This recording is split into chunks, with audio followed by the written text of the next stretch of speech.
What's going on, YouTube? Metal Complex here, and today we're going to do something a little bit different. We're going to do an overhead or tabletop discussion. We're not really doing a review. As you can see here, we have way too many knives to talk about individually. We're going to talk about, Ricky and I, by the way, are going to talk about what we would buy if we had unlimited money.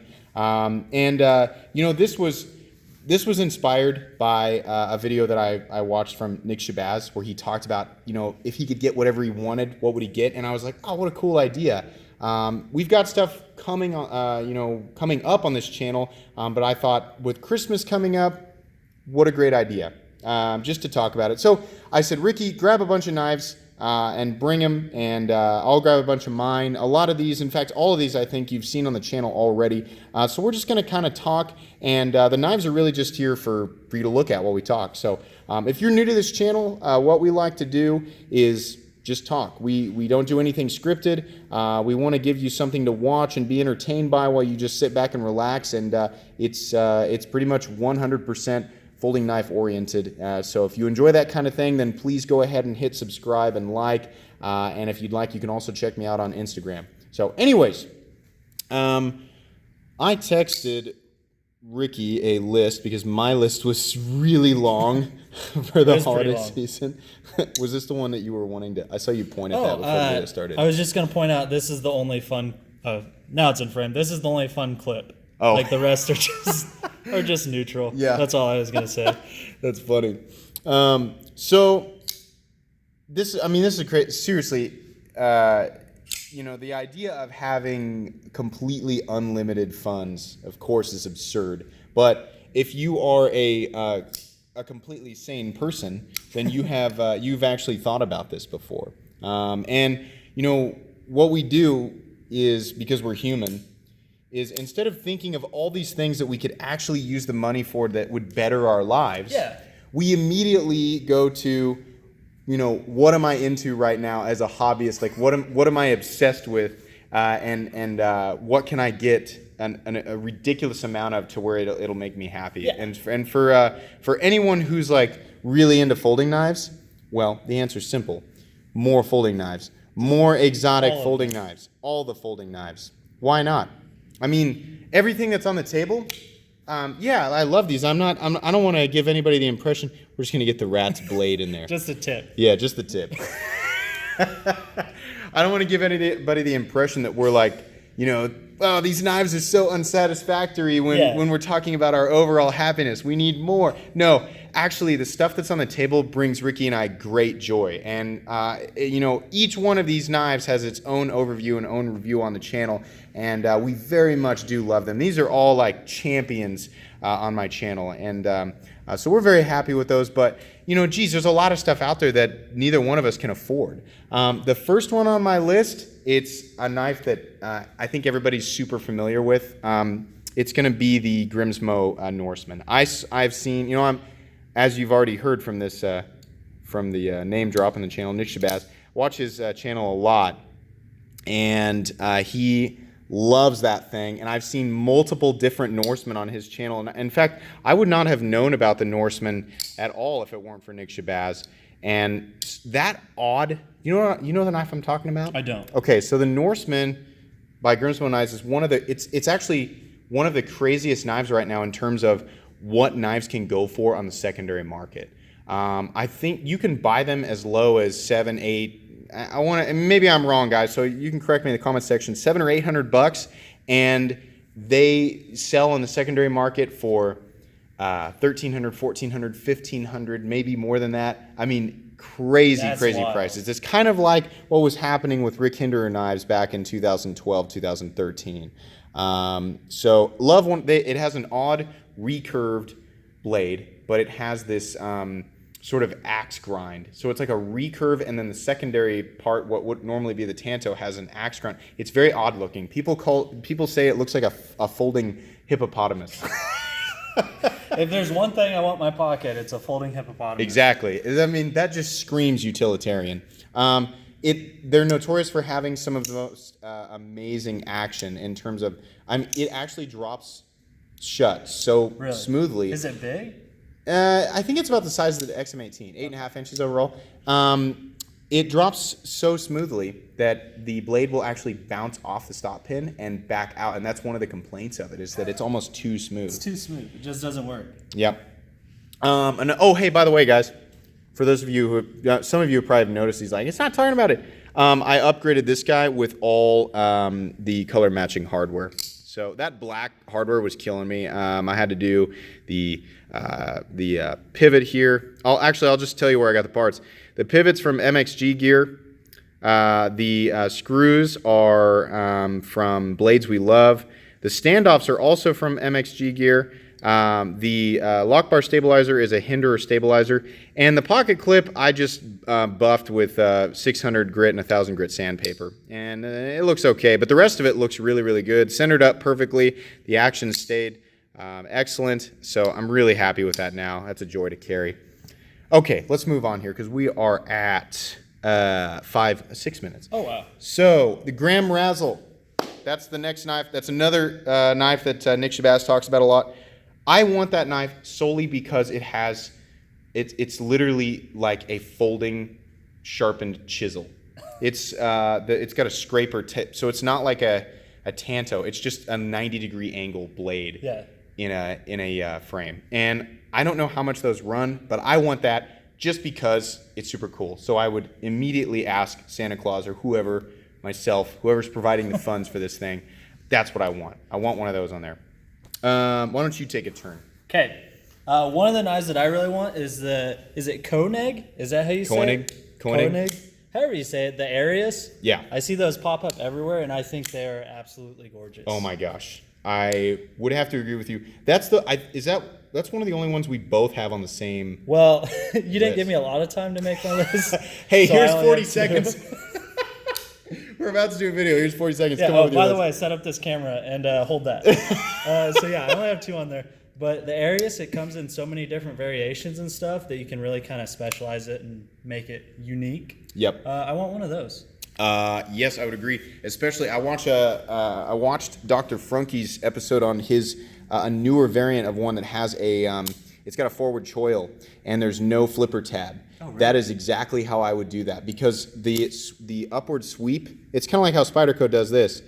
This position right here, I want this in every knife that exists. I absolutely love that hand positioning, and that no flipper version of the Koenig Arius would absolutely be a joy to me for that reason. Is it Dr. Frunke that has the kind of toxic green 0393 with the marbled? His carbon thing is fiber scales? that toxic green. He does it to a whole bunch of his knives, and I love that color setup. I'm a huge fan of that. So that by itself brought me to his channel, was the fact that he likes to do that to his knives. That's cool. That's cool. This is a knife that I have owned already, but it's not on the channel because I sold it before I started the channel. I want an old school Olamic Cutlery custom Wayfarer. If you're not familiar with those, Eugene over there at Olamic Cutlery does one of the most impressive mirror polishes, and the overall silhouette. The Wayfarer has this kind of pistol grip. It's similar in silhouette to the XM18, but more pistol grippy, especially if you're looking at the 247 mid-tech. But the Wayfarer is the big guy, and I've owned one of those. Unbelievably smooth, nice, just very large, cool-looking blade. About 9 1/4 inches overall. I want a custom one of those. I'd love to have like red carbon fiber with like brass bolsters or even like a Timascus bolster or something like that. And then like some kind of crazy mirror polished compound CTS XHP blade or something. I mean, I would die to have something like that. That would be awesome. Next on my list, and it's a knife brand that it's almost blasphemy to never have shown one on this channel. And the truth is I've only owned one knife from this knife maker ever, and that is Chris Reeve. I have only owned one Chris Reeve knife. It was a Umnumzan, the newest generation. Loved it. Don't know why I sold it. One of the best knives I've ever owned. I would love to have a raindrop Damascus in Kosi with some probably micarta inlays, and then I would want the gold coated hardware, the thumb studs. Yeah. I think the gold coating mixed with the raindrop Damascus just looks really, really good. and I don't even know how much that costs, but I would love to have one. Super cool. Okay, your turn. So this is kind of an oddball compared to what we have been talking about, but Bose blades, Boos. Truthfully, I don't know if I'm familiar with them. I think it's made by WE Knives, but I could be totally wrong. Okay. But they have this little front flipper, or at least it's probably as slim as this, but I think it might be a little longer. I think they're actually pretty cheap, like maybe $200. But they look kind of unique, and I want one. That's interesting. Okay. Do you know what steel are they using? Do you know I what have kind of? no idea. We'll have to look. You know what's funny? Like the more you and I talk, the more I discover like some of our tastes are the same, and some it's a little bit different. I'm a huge steel snob, and you are kind of interested in steel, but not so much that would actually sway your decision making process. You know, like you want to know that it's a good steel, but that's pretty much all that's important to you. Yeah, like as long as it's good and it's not going to rust by like next week when I sell it, I'm cool Exactly. with it. Man, your 0393 is crazy smooth. It's very smooth. That is ridiculous. Yeah. That is fully drop set. It gets smooth. flipped a lot. That's awesome. And one more before I forget, the Curtis F3. I see those interesting. all over Facebook, and they look Interesting. awesome. They are. You'll see them paired up a lot with the XM18 because they're almost exactly the same knife. The F3 medium, I think, and the XM18 3.5 are considered to be two of the closest. Like, I mean, you'll see them in verses all the time on YouTube. Yeah, I mean, if you look at like the like where you would put the hand, even like the layout, like where the screws are and the standoffs and all that stuff, or just like your general hand position, like they're very similar to an XM18. So you'll have to watch that. You'll have to check some of that stuff out. Next on my list, I know some of you are like, how is he not said yet, being a Hinderer fan? Of course, I would have custom Hinderers. 3, in fact. I would have a custom Hinderer XM18 3.5 Hellfire. I don't even know what I'd want to do with that blade. I would have its larger brother, the XM24, also in a Hellfire. And then I would definitely want the new Hinderer Full Track. That's not something that people really know a whole lot about yet. Rick Hinderer is going to release a new knife here sometime around Christmas or maybe a little after, called the Full Track, and that it's going to be a much larger version of the half track that we showed here recently on the channel. I don't know why I didn't bring mine. I was just thinking that. Yeah, that was dumb. But it's going to be a much larger version of the half track, and I definitely want one of those. It's going to have the tool to take it apart built into the handle. As well as be modular, just like all of Rick Hinderer's other designs. But some of the guys in the collectors groups have been showing off their custom ones that they got from a show a while back, and I am totally jealous of those gentlemen. I would very much like to have one of those. I don't know what I do with the Hellfires, but I just, ever since I saw that grind, I was like, God, a custom XM24 or XM18 Hellfire would just be amazing. So I definitely want those. Koenig Arius is definitely on there. The Todd Begg Bugatti or Bodega, absolutely. I said that in the Bugatti video that's on the channel.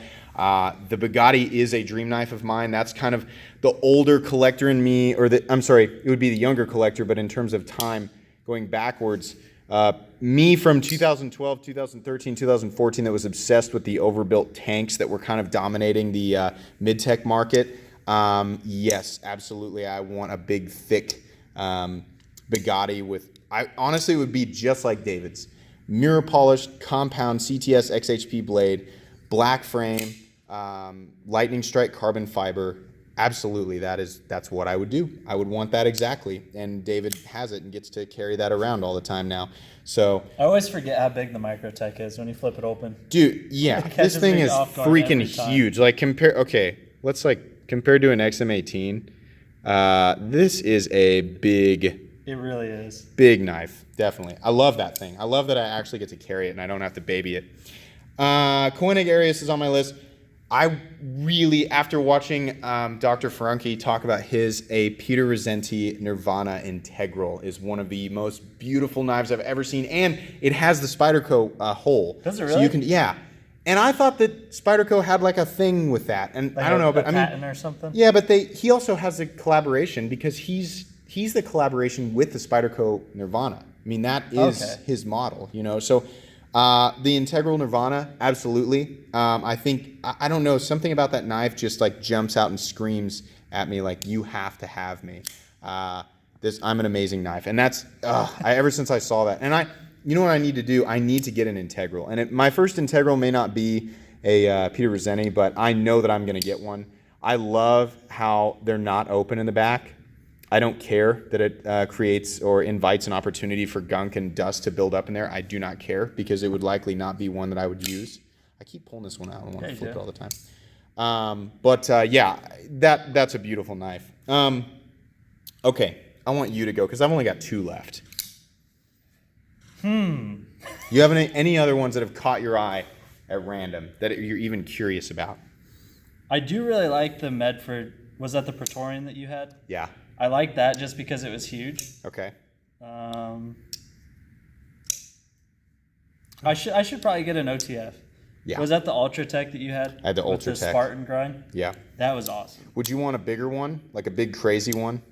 I don't think so. You just want 'Cause a medium. Yeah, I would want to be able to actually carry it without feeling like some type of person that would I don't know, shank somebody with Sure.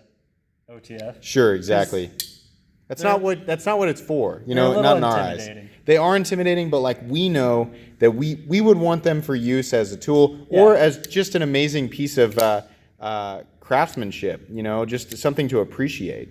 Okay, cool. Yeah, I hear you there. It's funny you bring up Medford because I definitely want a Medford Praetorian tie, and I have not the tee that you saw on my channel here recently. The tie, the big fat one, the one that makes almost no sense whatsoever. I saw one of those a while back on Google that was Damascus. Ooh. And it had this crazy handle, and it was like riveted and looked all, you know, old school military, and oh my gosh, it was just one of the craziest looking things I've ever seen. It was probably a $4,000 knife, but hey, you know, in my fantasy, I have unlimited money, so that's true. If it's available, yeah, I want it. Give it to me. Definitely, I just want one of those. They're just crazy, and they're like, whether you like Medford knives or not, whether you think they're practical or not, they're going to be around because they've struck a chord with enough people, and they're striking enough that whether you view them in negative or positive light, they're there. They're going to grab people's attention. So and it definitely captured my attention. I definitely want one of those. The other one, just because it screams my style, a Bob Terzola ATCF custom, full custom. I think it's called a custom deluxe. I've seen them upwards of $7,000 online. Crazy. Like he does the Lightning Strike carbon fiber. He does Damascus. He does these amazing like inlays mixed with bolsters, mixed with all this crazy stuff. But it's a titanium frame with overlays, and then it actually has its own internal liner lock.